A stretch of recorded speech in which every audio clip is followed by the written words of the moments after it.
everything is coming to the fore. You've got your day job to do, and then you've got this project on the side, and then you've got this family obligation, and then you've got this professional networking thing going on. I have done more networking in this last week than I can imagine. And right about now, trade show season is again upon us, and I'm like hitting the road hard, hitting all these shows, and it's been nuts. And I'm literally heading out again today. I'm off this time to Inbound. You guys ever been to Inbound? It's like the world's biggest show for marketers. It's in Boston. I think I've been in Boston like 4 times in the last month. And the only good side for me is that Boston is a one-way hop on the plane. I don't have to do a connection, which is rare. I hate connections. My goodness. I have so many buckets going on in my life. It's crazy. I got the work bucket, the networking bucket. I got the life bucket. How about you guys? You guys got lots of buckets going on in your life. How do you manage that balance? You know what's kind of cool about buckets? Buckets are these things that are, they kind of let us kind of allocate tasks in, there's the, like I said, there's the work bucket, and that's just work related. And then there's the family life bucket, and that's just family life. And you can kind of keep them separate, and you can work each bucket independently, and you're not distracted. That's kind of cool. I like that. Sometimes if you're like me, my buckets, they overflow. And sometimes they get intermixed, it's kind of like doing the wash, right? You got the colors, you got the whites, and sometimes that red shirt makes the rest of your clothes, your white shirt, pink if you don't watch your buckets. And so it's all about buckets. And I got to thinking, that means something. What is it I'm thinking of? And I remembered. This is sales developers. You guys check these guys out? These guys are like freaking everywhere. I tell you, man, previously on the show, we had Sean C's, sales developers. If you haven't checked out that episode, do it. I love Sean. I saw him recently at Tenbound, the sales development conference. And Sean's so distinctive. He's got this long beard. And he reminds me, and I'm sure he gets it all the time. And hopefully I'm not upsetting him. It reminds me a little bit of ZZ Top. I was teasing him, and I said, dude, you've got this wonderful ZZ Top-esque beard, and you got no skin art going on, no tats, no sleeves. What is up, dude? You're breaking the image. So we chuckled about that. And, of course, we've on the webinars, we've had Martin MacArthur before. You check him out. He's a brilliant success story. But, these guys, I see them everywhere. I ran into Rex Bibberton there. Rex he's a cool cat. But more than anything, I was pulled aside. I'm not making this up. Chris Beal. Now, if you don't know Chris Beal, you got to listen to the episode I did with Chris. This is potentially either him or Benjamin Denier, I can't remember which one, are the highest ranked podcasts that the show Inside Sales has. Consistently downloaded over and over again. And Chris pulled me aside and says, Darryl, that podcast we did, he goes, I share it with everybody because people just rave about it. And in that podcast, we go into kind of like that you're the problem, you're the disruption when you're cold calling, and you've got 27 seconds to kind of fix that disruption. And Chris and I nail it. But he pulls me aside at the sales development conference, and he says, have you ever done anything with Ryan Reisert from the sales developers? And I'm like, no, he's been on my hit list. And he's like, dude, he goes, I do the dog and pony circuit like you. I'm on the panels like you. And he goes, Ryan is the one guy who gave me a run for my money. Like, this guy just had his energy. It was flying. It was going nuts. And he goes, you got to get him on. And I said, okay. So if Chris Beal says you need to get Ryan Reisert on your show, then you've got to get Ryan Reisert on your show. And I wasted no time. And here we are days later. And on the other end of the phone, and the other end of the line, and the other end of the interweb, listening in to me riff with you guys right now is the one, the only Ryan Reisert. Ryan, welcome to the show. Well, that's quite a intro, and I guess I have a lot to live up to. So I'm pretty excited for today's conversation here. So Ryan and I, we jammed as I do with all my guests about what do we want to talk about. And you guys know I'm really particular. I want to make sure that you're all getting something that you can apply, you can action right away. That's my big thing. I want you to be 1% marginally better after this show than you were before it. So I shared this with Ryan, and I'm like, so dude, what do you think? What is it you're passionate about that will help my audience be that 1% marginally better? And his response to me was, like, I'm saying, you have any ideas? And it was like, buckets. How do you get this right? Hashtag buckets. And of course, me like a moron, I'm like, yeah, I'm sure there's a lot, but you got to narrow it down for me. I can't do it all. And he's like, Darryl, you've obviously not read our book. And if you haven't seen his book, go to Amazon right now. Outbound Sales, No Fluff. That's what it's called. It's with him and Rex. They co-authored this together. And I'm like, oh, sugar. You're right. Okay, it all makes sense now. So we're going to talk today about your pipeline. And in fact, I would ask you this question. This is why you should be listening. Is your pipeline, your bucket that your pipeline resides in, is it overflowing? Are you happy with your pipeline? And I would contend that if you're not, and it's okay that most of you are not happy, even those of you who have killer pipelines, I suspect, are still not happy. You still want more. So I would say maybe you're using the wrong bucket. And Ryan is going to walk us through this incredible system they document in their book, and then they use at the sales developers. They educate all their clients on because it works. So that's what we're going to do today.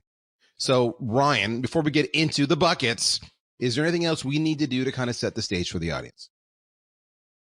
No, that's a really, really good kickoff here. Obviously, I'm excited to bring the energy. And for most organizations today, if you're in sales, they've hired you off the street. Maybe you've had some experience coming in before, and you come into an initial boot camp. They tell you a little bit about the product or service. They might have you shadow another rep, and they say, hey, here's your territory, go, right? So what we're excited about with this process, it gives you a simple methodology that you can bring to any organization, regardless of if you've been trained or not. Pick it up and start having a ton of success at the top of the funnel. So that's what we're excited to talk about today. All right. So bucket one is your cold bucket. So go into detail on what that means.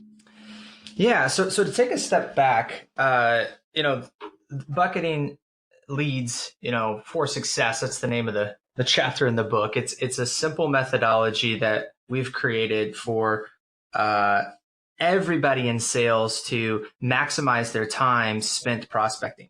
If you think about sales training, there's a lot of systems or processes that have been created for us to sit across the table from one another.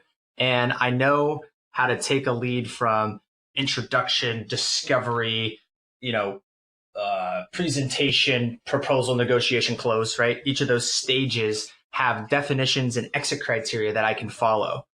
There's never really been a system created for how to get somebody across the table. I've never seen a formal methodology to say, hey, here's how you select the accounts that you should be going after next. Here within those accounts are the people you need to be talking to. And once you understand that, here's how you take them from first conversation to getting them across the table. That's what buckets is, right? It's a simple process, a simple methodology for us to have clear stage definitions and exit criteria to start driving leads from you don't even know me to let's get into a conversation together. And I really like that aspect of the exit criteria. So it's not even just, starting to fill your bucket, but when do I leave this bucket and go to the next bucket? A lot of people don't think about what's my exit criteria, but that really drives focus and that helps you visualize where you need to get to with each of these. So I know whenever we as reps are tasked with, a territory or what have you, they kind of say, here's your ICP, here's your ideal customer profile, go forth and get your leads. So this bucket to me, that cold bucket where you're actually helping to work that list of accounts and contacts and meet that ICP. This is so foundational. In fact, I almost think this is the most important because if you start off with the wrong leads, then you're going to waste a crap load of cycles chasing something that's never going to happen for you. So tell me more about this. Absolutely. And that's exactly the point of the process, right? If you think about all the things that we can be doing, or the system, right? All the things we can be doing as a rep every single day, time becomes our biggest enemy. We only have maybe 20 business days. We only have maybe 8 business hours, depending on where we're selling, what territory we're at, a day. And so how do we maximize the time, energy, and effort we're putting into having the next meaningful sales conversation? And it starts with bucket one. It starts with making sure that we spend 0 time moving a lead to the next stage by ensuring that the leads in the first place are exactly in what we call your swim lane. You're saying ICP. Swim lane is, not too big, not too small. It's kind of like the, Goldilocks and the 3 bears methodology, right? Just right. Yeah. And this is that ICP nailed on the account side and the one person at the organization that we want to be talking to. We want to stay in our lane. If anything's outside of that lane, we don't say, well, maybe if, no, we want to be perfect. If it doesn't meet our criteria, that lead is no longer in, it gets kicked out to nurture, and we begin to move forward into the next bucket. So bucket one, cold, is every single account inside your swim lane. It needs to have contact channels that we can start to engage, phone, email, social, and then we can start to move it into the next bucket. And what I really find important about this stage is a couple of things. You touched on it, and you even give an example of this in the book, which is you're ruthless about saying who is and who is not. So, for example, I'm throwing this out there. Let's say part of your ICP or part of your swim lane is a certain revenue size. I'm making this up, less than $100 million. And in your patch, maybe in your backyard, is IBM. Dang, I know people at IBM. I hang out with them. I play sports with them. I go to church with them, whatever it might be. That's not in your swim lane. Don't fall for that distraction. That's the first part. You've got to be ruthless, and you're honoring yourself when you do that, and your commitment to success. The second part, though, and I love that you make this point, is that just because someone may come into your site and fill out a form on your website, and therefore there's a conveyance, that there is an intent, that there is a desire, and maybe they could be a client, that does not make them a good fit for that bucket as well either. Am I right? That's correct. You want to make sure that you're qualifying out those who are not in your swim lane, right? And this is really, really hard for startups. Don't get me wrong. Sometimes you got to take those leads and close revenue if you need to get revenue.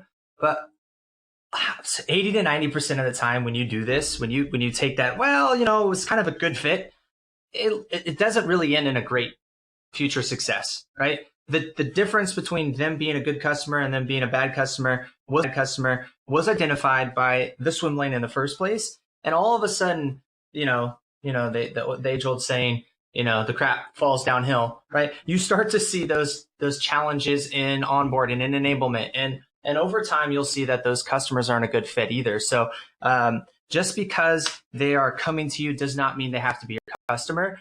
And this is really, really important. And don't get me wrong, we still struggle with that today. We're a year and a half into building the sales developers, and we still fall to that sometimes. But if you are ruthless about staying in your swim lane, everything else gets easier with time.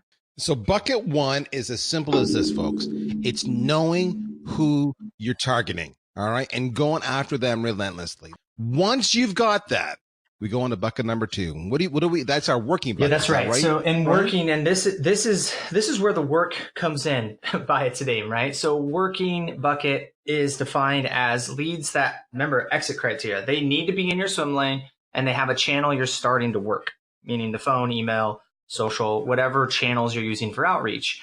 To get into bucket 2, we have done an outbound attempt. We've picked up the phone, we've called the number, and we document the path. If the number gets to you, hey, this is Ryan, your voicemail, hey, this is Ryan, sorry I missed your phone today, give me a call back, or an admin, some sort of person that identifies that you can get through to them, but they may not be available. Ryan's not available, can I take a message?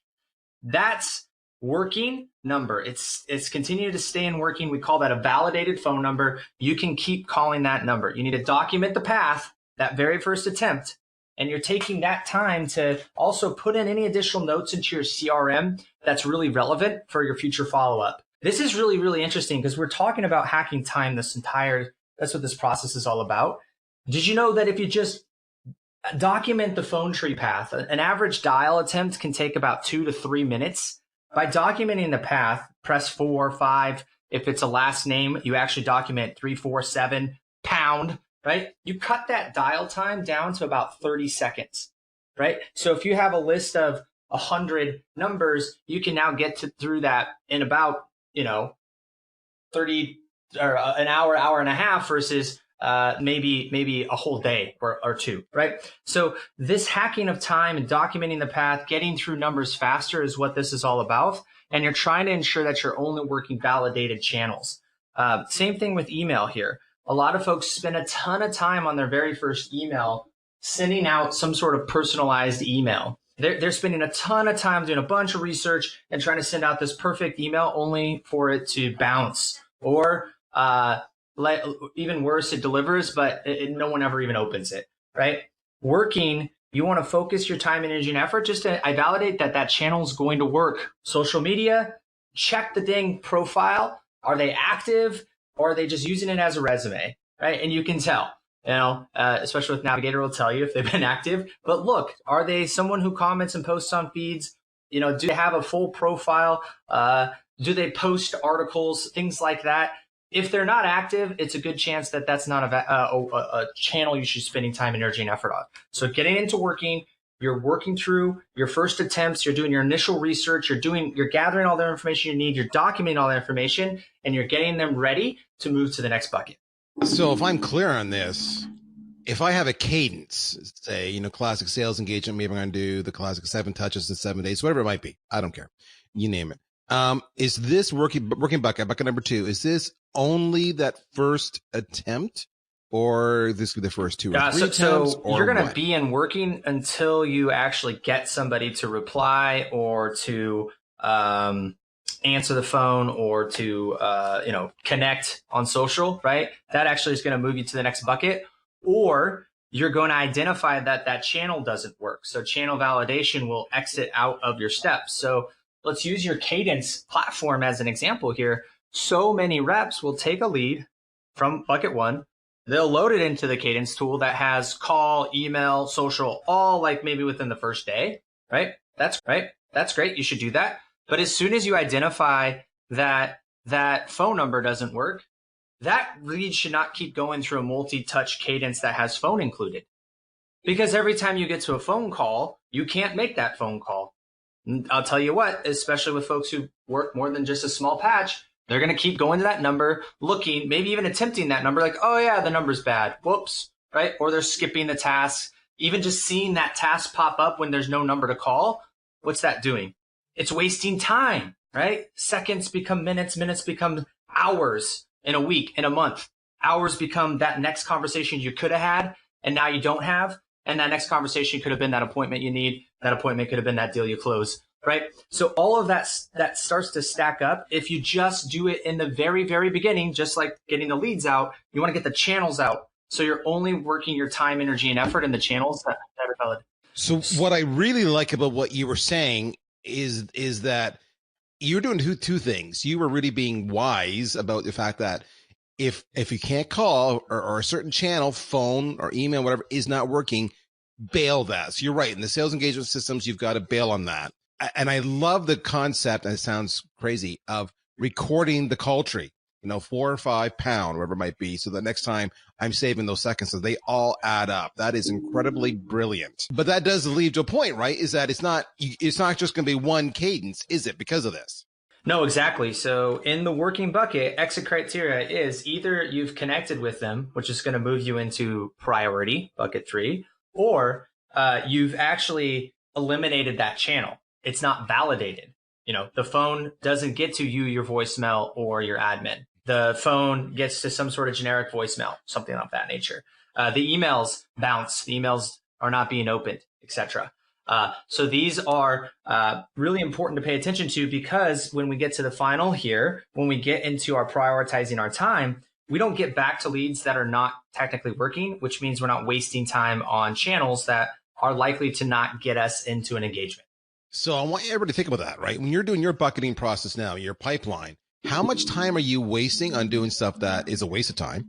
And how much are you not prioritizing for having an optimal chance of connection? I mean, that's what it's all about, right? This is a huge bucket. So, and this is where you're probably going to spend a lot of your time every day.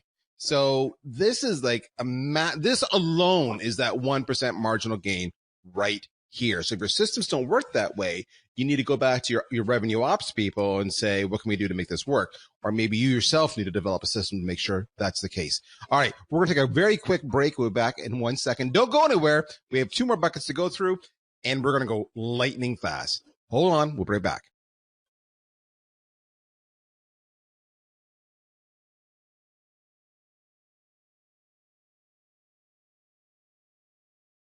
Okay, so now we're back. So that's bucket 2. So when do I move from bucket 2 to bucket 3, and what's bucket 3? Great. So bucket 3 is those that you've actually started a conversation with on the phone. They've picked up, they pick up the phone. So if you call back, you can have a conversation. They've replied via email. They're actually an inbound lead, right? So go back to that inbound conversation, an inbound lead in your swim lane, right? They've raised their hand and said, let's talk. So these are bucket 3's priorities. So in this bucket, these are folks that you've engaged with. They come inbound. These are what we like to call hot leads in some capacity. That's by the name, your priorities. If you're going to start your day, these are the people that you want to spend trying to get in front of first before you move back into working. And so these are scheduled tasked events or net new leads coming in that are in that swim lane. You want to pay attention to these leads and focus on these leads first and foremost. These might be referrals, right? Got off the phone with somebody that referred me to someone else. This is now a priority. I can name drop. These are people at events that you might have engaged with. You want to get back in front of them after some FaceTime. Your hot leads, your priority leads, where there's already some familiarity and awareness. The difference between working and priority is that now your name or your company's name is on their mind when you're working those folks, and you know what channel you started that engagement with, right? If it's over the phone, probably use the phone to follow up. If it's over email, they might prefer email, so on and so forth, social, etc. So another way of thinking about that is if the bucket number 2, the working bucket, that's almost my cold bucket, whereas bucket number 3, my priority, that's my warm bucket. Like you say, they know me. I talked to them at bucket 2, or I talked to them at a show, or they sought me out as an inbound lead, but they know me and they know what I'm about. Is that a fair statement? You're hoping that's what they are. So there's a clear definition, because that's a good definition outside of the fact that sometimes you might cold call somebody and you don't get a lot of information from them. They don't really get a lot of information from you, like hey, I'm not interested, right? Click.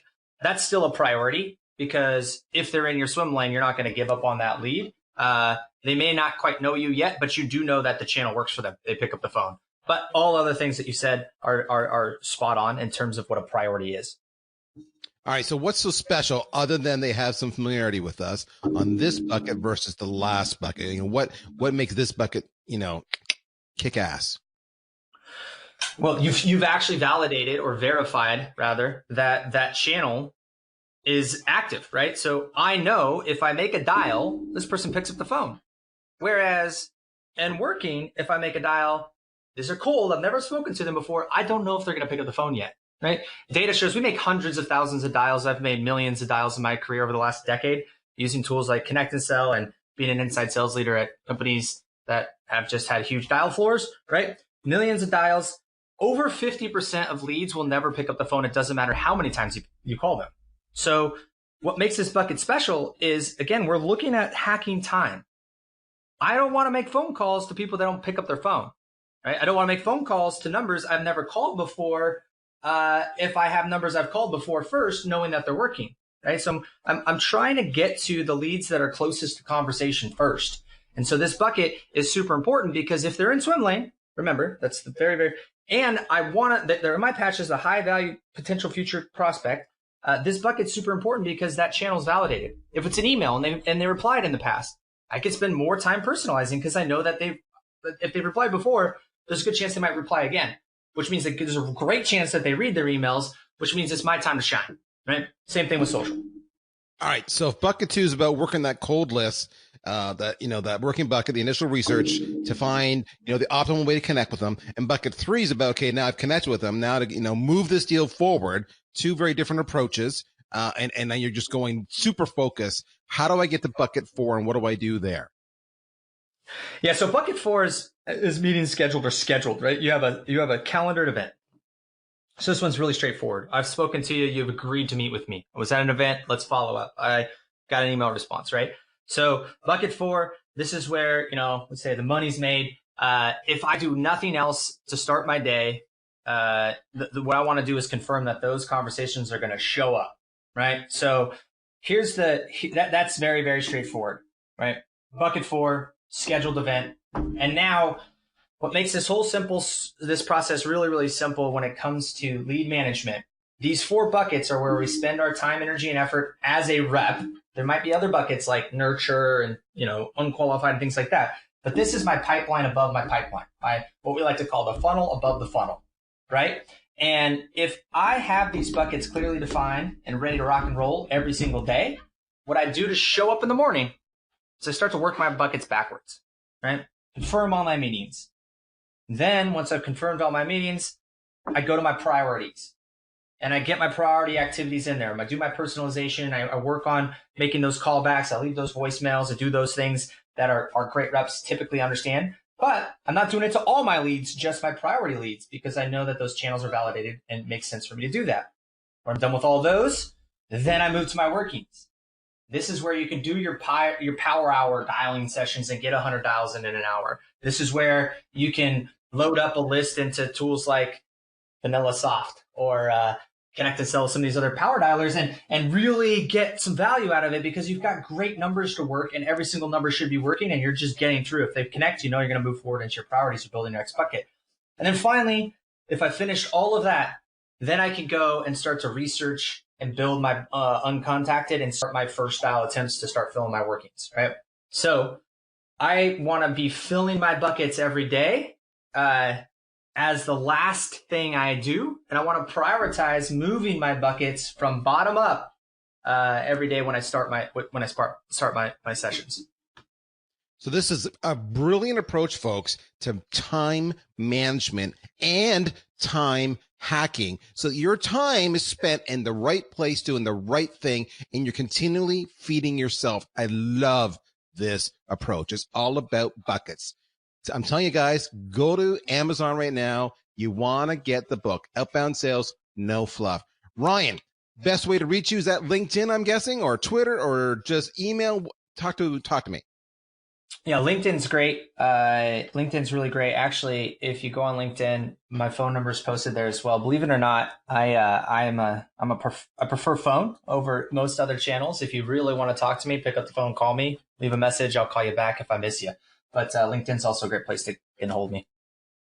All right. So that's it. Ryan Reisert. It's all about your buckets, guys. Now, you can reach them at the salesdevelopers.com. Nice and straightforward. You can't miss that one up.